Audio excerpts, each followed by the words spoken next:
სკვარში სავარაუდოდ კიდევ ერთ ადამიანს ეძებენ. ერთ-ერთმა მაშველმა მთავარს მიაწოდა ინფორმაცია, რომ წუხელ მდინარეში ერთი ადამიანი გადახტა, რომელიც სავარაუდოდ მამაკაცია. გავრცელებული ინფორმაციით, პოლიციელის შვილმა თბილისში ახალგაზრდა კაცს სცემა და მძიმე დაზიანებები მიაყენა. ბექა ონიანი ხელოვნურ კომაში იმყოფება და მისი ჯანმრთელობის მდგომარეობა სტაბილურად მძიმეა.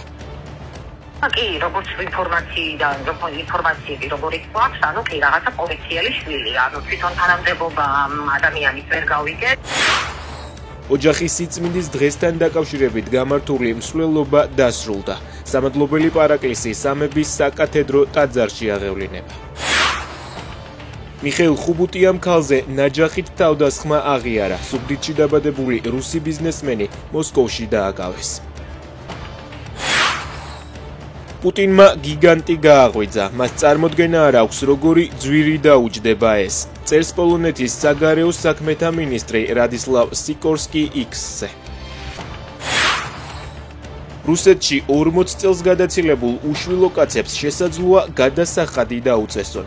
ინიციატივით წელიწამყვანი და რუსეთის მართლმადიდებელი ეკლესიის დეკანოზი ანდრეი ტკაჩევი გამოვიდა.